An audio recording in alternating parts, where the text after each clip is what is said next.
Computer की इस दूसरी क्लास में आप सभी का स्वागत है। ये क्लास केवीएस, एनवीएस या फिर किसी भी अदर एग्जाम की आप प्रिपरेशन कर रहे हैं जिसमें कंप्यूटर से प्रश्न पूछे जाते हैं। तो हमने आपसे कहा था कि 500 क्वेश्चंस की सीरीज हमने स्टार्ट की है और अगर ये सीरीज आपको पसंद आई तो इसमें हम नंबर ऑफ क्वेश्चंस बढ़ा भी सकते हैं।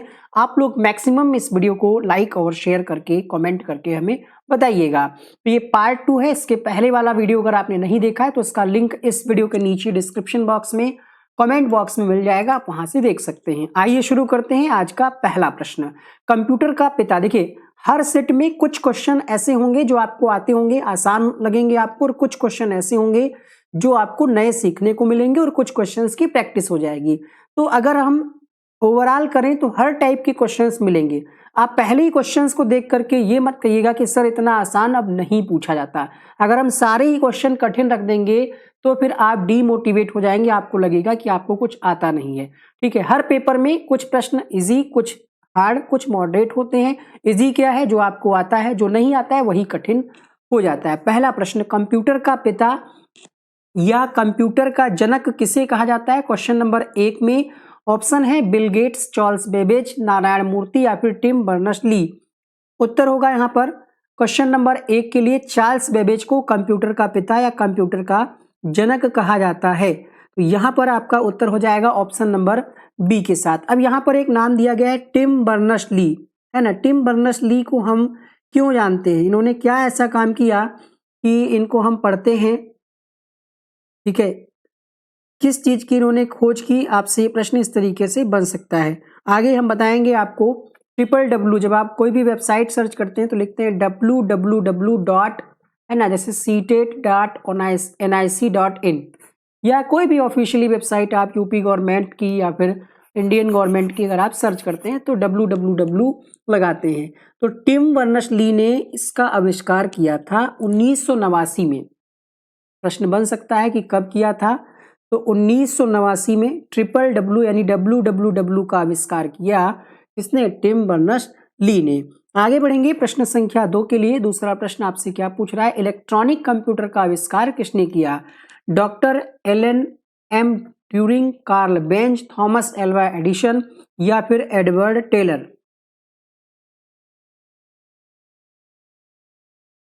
क्वेश्चन नंबर 2 आंसर हो जाएगा यहाँ पर प्रश्न संख्या 2 के लिए। डॉक्टर एलन एम ट्यूरिंग के द्वारा इलेक्ट्रॉनिक कंप्यूटर का आविष्कार किया गया है। एडवर्ड टेलर की अगर हम बात करें तो ये हाइड्रोजन बम के आविष्कारक हैं। ठीक है, हाइड्रोजन बम का आविष्कार इन्होंने किया है, इनकी महत्वपूर्ण भूमिका है। हाइड्रोजन बम का जनक कहा जाता है इनको। इसके अलावा एडिसन क्यों फेमस हैं ये आप जानते होंगे। एडिसन के बारे में आपने पढ़ा होगा कि इन्होंने किसकी खोज की थी? जल्दी से बताइएगा। थॉमस एल्वा एडिसन के द्वारा किसकी खोज की गई थी? तो बल्ब की खोज की गई थी, है ना। व्यवहारिक में जो आपका विद्युत प्रकाश बल्ब होता है उसकी खोज इन्हीं के द्वारा की गई थी। तीसरा प्रश्न, कंप्यूटर में प्रयुक्त माउस की बॉडी लगभग 40 वर्ष पूर्व बनाई गई थी। जो आप अभी माउस देखते हैं, ठीक है, देखने में आपको ये प्लास्टिक जैसा लगता है, प्लास्टिक का है, और ये जो है पहले 40 वर्ष पहले जो है ये लकड़ी का बना होता था। तो यहाँ पर आपका विकल्प बी सही हो जाएगा। कंप्यूटर के बारे में 4 स्टेटमेंट दिए गए हैं और आपको सही उत्तर का चयन करना है कि कौन से यहाँ पर सही हैं। आंकड़ों के भंडारण वाली एक सक्षम युक्ति है कंप्यूटर। विश्लेषण करने के लिए सक्षम है। गोपनीयता बनाए रखने में सक्षम है।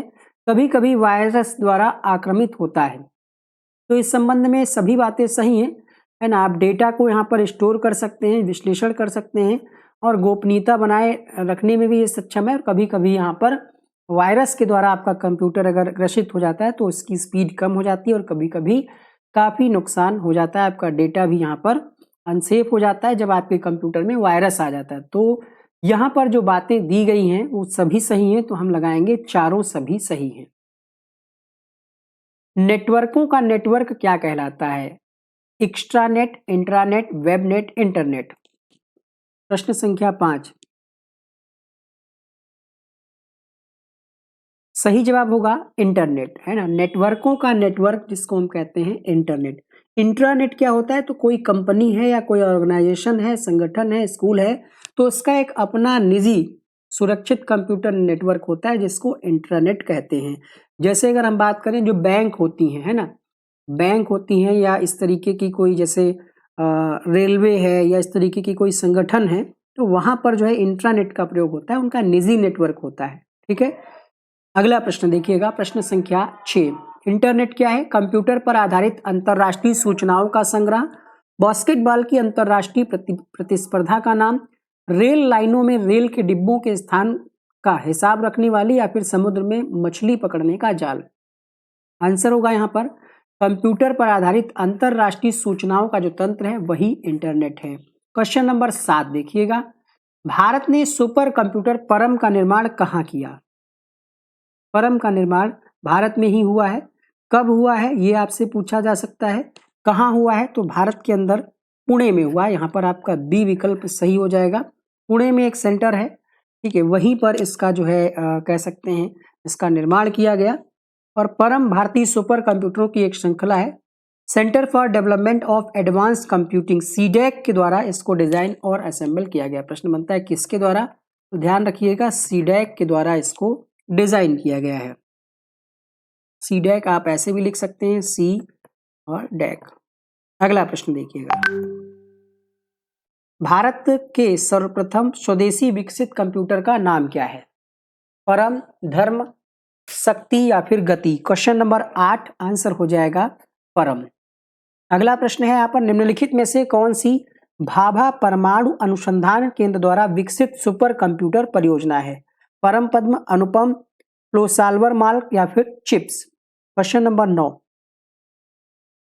सही जवाब हो जाएगा सुपर कंप्यूटर परियोजना का नाम है अनुपम, जो भाभा परमाणु अनुसंधान केंद्र द्वारा विकसित की गई है। इसका नाम ध्यान रखिएगा, अनुपम। अगला प्रश्न देखिएगा, क्वेश्चन नंबर 10, सुपर कंप्यूटर के लिए शब्द लंबाई की परास कितनी होती है?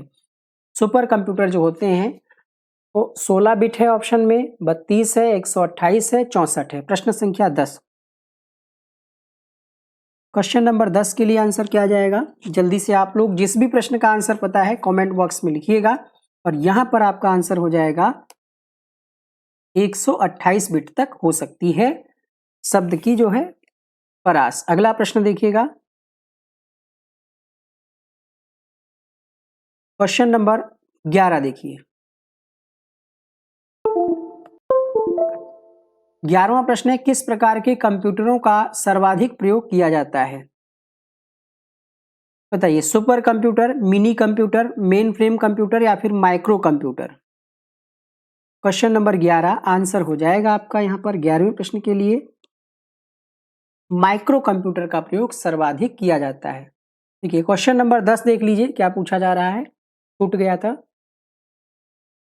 जो सुपर कंप्यूटर होते हैं उनके लिए शब्द लंबाई की परास कितनी होती है? क्या 64 बिट हो सकती है, 16, 32 या फिर 128? तो इस हिसाब से आपका आंसर क्या जाएगा? सुपर कंप्यूटर जो है आमतौर पर 64 बिट आर्किटेक्चर पर काम करता है, लेकिन उसकी प्रोसेसिंग पावर और डेटा हैंडलिंग क्षमता इतनी ज़्यादा होती है कि वो अक्सर 256 बिट, 512 बिट ये जो है इसका भी उपयोग कर सकते हैं। तो यहाँ पर आपका आंसर क्या जाएगा? सुपर कंप्यूटर के लिए शब्द की लंबाई 64 बिट आप लगाएंगे, अर्थात ऑप्शन नंबर डी यहाँ पर प्रश्न संख्या 10 के लिए सही हो जाएगा। अगला 11वां प्रश्न देखिएगा, हो चुका है। क्वेश्चन नंबर 12 है, निम्न लेजर किस्मों में से कौन लेजर प्रिंटर में प्रयुक्त होता है? डाई रंग laser, semiconductor laser, excimer laser या फिर गैस लेजर? प्रश्न संख्या 12। तो सेमीकंडक्टर लेजर का प्रयोग किया जाता है। 12वें प्रश्न में बी विकल्प आपका सही हो जाएगा। अगला प्रश्न देखिएगा, क्वेश्चन नंबर 13, डेस्कटॉप छपाई के लिए आमतौर पर किस प्रिंटर का प्रयोग किया जाता है?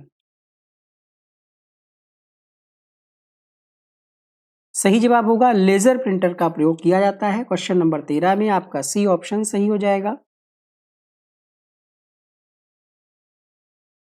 इंटरनेट पर www का अर्थ क्या है? तो अभी शुरुआत में ही बताया, वर्ल्ड वाइड वेब। इसकी खोज किसने की? तो आपको बताया जा चुका है, टिम बर्नर्स-ली ने की इसकी खोज। अगला, माइक्रोवेव ओवन में जिस माइक्रोवेव ट्यूब का उपयोग होता है वह है? पहला, क्लिस्ट्रॉन एवं Megatron tubes, klystron tube, magnetron या फिर travelling wave tube? Question number 15 में आपका सही जवाब हो जाएगा माइक्रोवेव या ओवन जो होता है उसमें जो ट्यूब का प्रयोग किया जाता है उसका कहते हैं उसको हम मैग्नेट्रॉन ट्यूब कहा जाता है उसको। तो यहाँ पर आपका उत्तर हो जाएगा ऑप्शन नंबर सी के साथ। अगला प्रश्न देखिएगा, क्वेश्चन नंबर 16 क्या कहा जा रहा है 16वें प्रश्न में। देखिए, अब ये मैग्नेट्रॉन ट्यूब का प्रयोग क्यों किया जाता है, क्योंकि ये एक प्रकार का कह सकते हैं कि वैक्यूम ट्यूब होता है जो माइक्रोवेव आवृत्तियों की विद्युत चुंबकीय तरंगे उत्पन्न करती है और ये तरंगे भोजन में पानी के अणुओं के द्वारा अवशोषित होकर के उनको गर्म करती हैं। ये पूरा प्रोसेस होता है। कंप्यूटर में स्मृति के कितने प्रकार हैं? Semiconductor, magnetic, server, optical. Question number 16। देखिए, स्मृति के प्रकार में सर्वर नहीं आएगा, बाकी सेमीकंडक्टर, मैग्नेटिक, ऑप्टिकल यानी 1, 2 और 4। इसलिए यहाँ पर 16वें प्रश्न में सी ऑप्शन सही हो जाएगा। सेमीकंडक्टर की बात करें तो इसमें आपका रैम रोम आ जाता है। रैम हो गया, रोम हो गया, यानी read only memory, random access memory इसका फुल फॉर्म है। ठीक है, ये इलेक्ट्रॉनिक घटकों पर आधारित होती है। मैग्नेटिक की बात करें तो इसमें हार्ड डिस्क आ जाती है। ठीक है, हार्ड डिस्क जिसका उपयोग सेकेंडरी स्टोरेज में होता है, सीपीयू वगैरह में। ऑप्टिकल स्मृति में आप जानते हैं सीडी हो गया, डीवीडी हो गया, है ना, इसका चलन पहले काफी होता था, तो ये हो गई। सर्वर जो है ये कोई स्मृति का प्रकार नहीं है। कंप्यूटर की स्मृति का मापन किया जाता है बिट्स के द्वारा, ओम के द्वारा, एम्पियर के द्वारा या वोल्ट्स के द्वारा।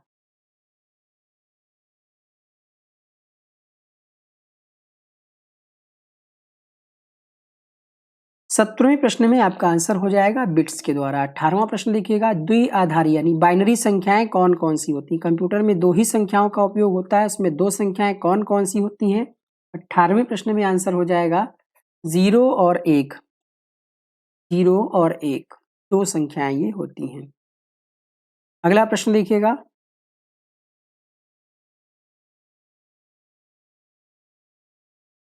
बाइनरी कोड में 7 संख्या अगर लिखना हो तो कैसे? 110, 111, 101, 100। देखिए, ये कोडिंग प्रणाली होती है, इसके लिए आपको डिटेल पढ़ना होगा। फिलहाल हम इसका आपको आंसर बता देते हैं। ठीक है, 7 लिखने के लिए कौन सी कोडिंग होगा? देखिए, 0 और 1 का प्रयोग किया जाएगा, 2 ही संख्याएं हैं, 0 और 1, इसी से आपको 7 लिखना है। तो 7 के लिए यहाँ पर जो सुइटेबल होगा वो होगा 111, क्योंकि 7 कैसे लिखा जाएगा? 4, 2 और 1। ठीक है, 4 को यहाँ पर 100 रिप्रेजेंट करेगा और 2 को यहाँ पर 10 रिप्रेजेंट करेगा और 1 इस तरीके से 100 और 110 और 1 11। ठीक है, अब 7 को बाइनरी में कैसे बदलेंगे? तो 7 को जब आप भाग देंगे 2 से तो यहाँ पर आ जाएगा 3, है ना, यानी शेषफल 1 बचेगा। इस तरीके से आप भाग देंगे, 2 3 6 और 1। तो ये प्रोसेस होता है। खैर, इसको याद करिए, यहाँ पर 111 हो जाएगा। 1 बाइट कितने बिट्स के बराबर होता है? 8, 16, 24, 22। क्वेश्चन नंबर 20 में आपका सही जवाब हो जाएगा 1 बाइट जो है 8 बिट्स के बराबर होता है। अगला प्रश्न देखिएगा,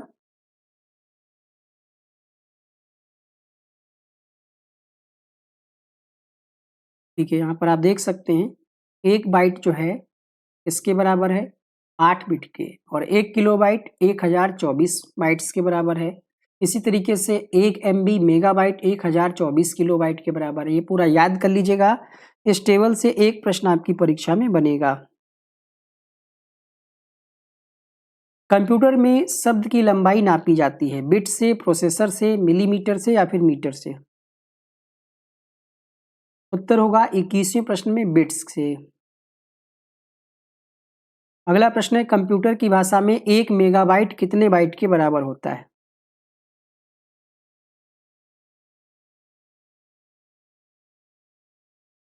एक मेगाबाइट जो है वो 10 लाख, इकाई दहाई सैकड़ा हजार, इकाई दहाई सैकड़ा हजार, 10,000, लाख, 10 लाख, तो 10,48,576। देखिए, ये यहाँ पे बताया गया था। ठीक है, आपसे क्या पूछा है यहाँ पर? आपको कैलकुलेट करना पड़ेगा, ये टेबल है, इसी का उपयोग करते हुए करना पड़ेगा। प्रश्न में आपसे पूछा गया था कि 1 मेगाबाइट में कितने बाइट होंगे, है ना। तो 1 मेगाबाइट में 10,48,576 बाइट होंगे।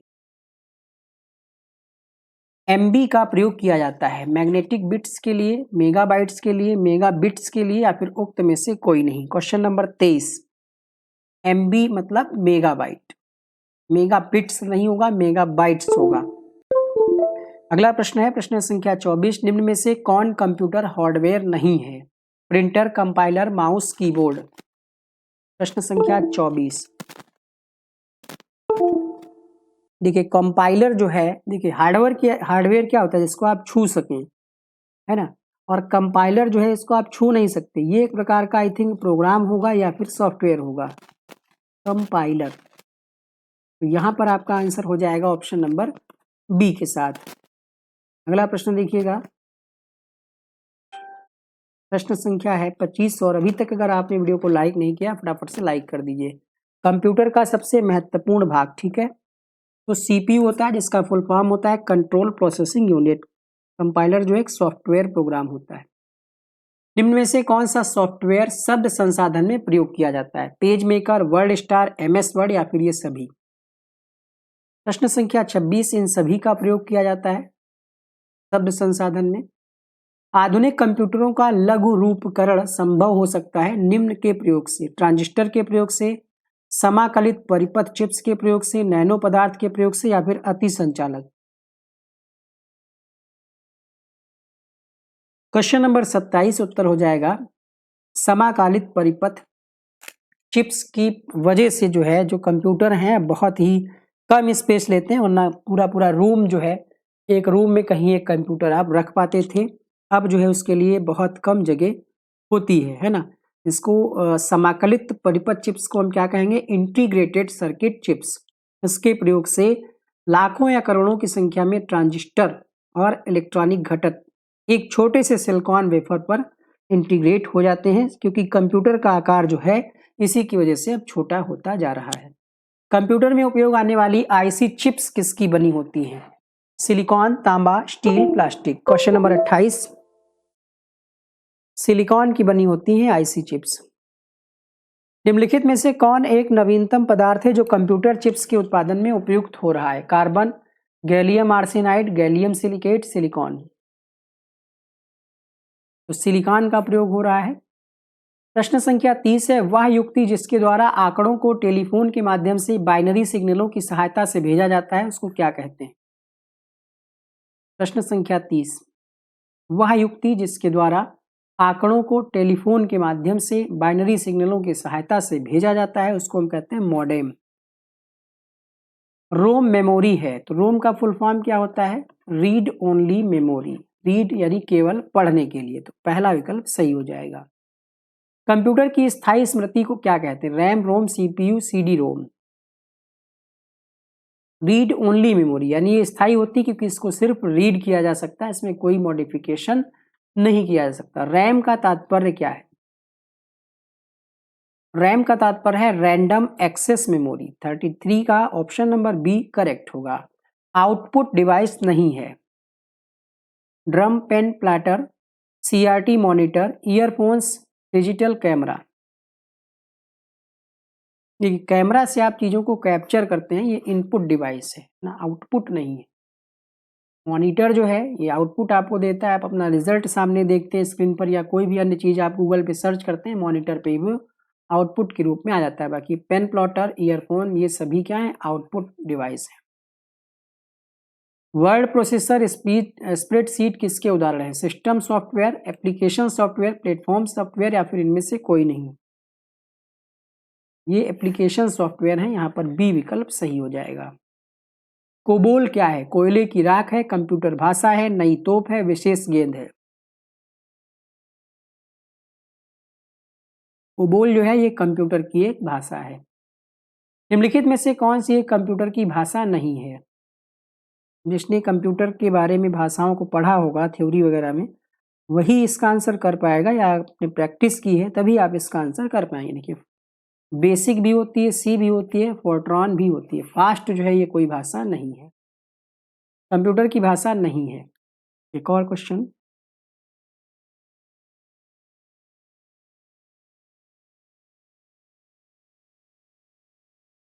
प्रश्न संख्या 38 में आपका सही जवाब होगा रोम जो है ये मेमोरी का एक प्रकार है, कंप्यूटर की भाषा नहीं है। कौन सी वैज्ञानिक कंप्यूटर भाषा है?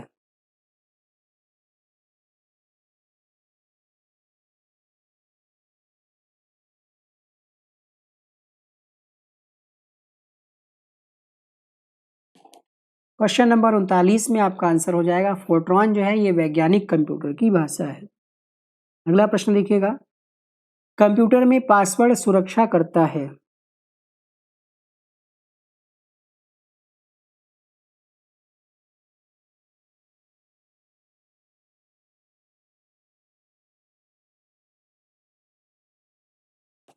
पासवर्ड जो है आप लगाते हैं कंप्यूटर में, आप अपने मोबाइल में, तो जो आप चाहते हैं मतलब अनवांटेड जो चीज़ें होती हैं, जो आप नहीं चाहते हैं कि डिस्टरबेंस हो किसी प्रकार का, तंत्र के यानी जो सिस्टम है अनाधिकृत अभिगमन से सुरक्षा करता है कि कोई आपकी जानकारी के बिना उसका गलत इस्तेमाल ना करे। डिजिटल कंप्यूटर किस सिद्धांत पर कार्य करता है? गणना, मापन, विद्युत, लॉजिकल सिद्धांत।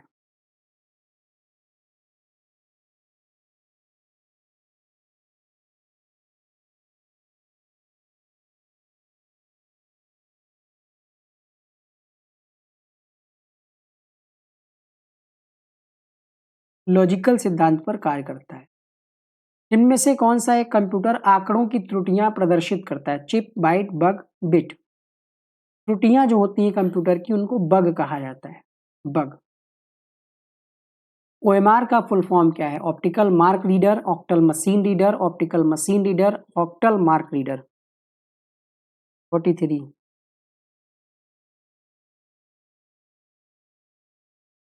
Optical mark reader. आईआरसी का फुल फॉर्म क्या है?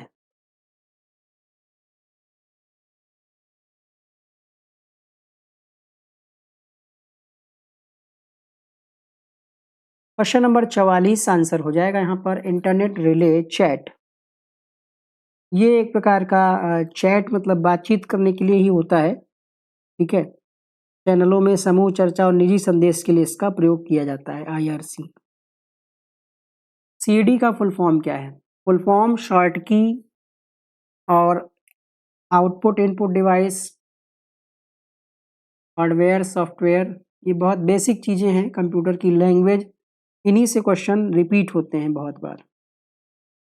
क्वेश्चन नंबर 45 में आपका सही जवाब होगा कंप्यूटर एडेड डिजाइन।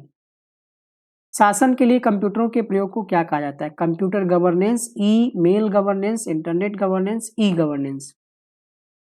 पेपर में आपको कभी कभी ऑप्शंस में कंफ्यूजन हो जाता है, ये लगाएं या ये लगाएं।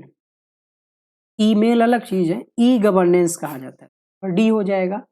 कंप्यूटर अपनी शक्ति प्रदान करता है अपनी गति से, शुद्धता से, स्मृति से, सभी से। कंप्यूटर जो है ये अपनी गति किससे प्रदान करता है? क्वेश्चन नंबर 47 में आपका सही जवाब हो जाएगा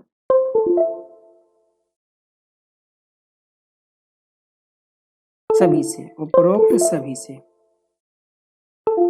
डी इसका सही जवाब हो जाएगा। क्वेश्चन नंबर 48 देखिएगा,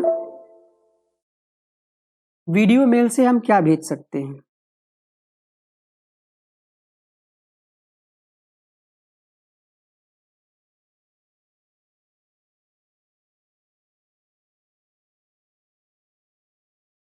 अड़तालीसवें प्रश्न में आंसर हो जाएगा सभी, graphics, video clips, video message. Data का एक वचन क्या होगा? डेटम, डाट, डाटा, कोई नहीं। सही जवाब होगा 49 में डेटम। अंतिम प्रश्न है, माइक्रोसॉफ्ट वर्ड उदाहरण है? ऑपरेशन सिस्टम का, एक इनपुट डिवाइस का, एक प्रोसेसिंग डिवाइस का, एप्लीकेशन सॉफ्टवेयर का।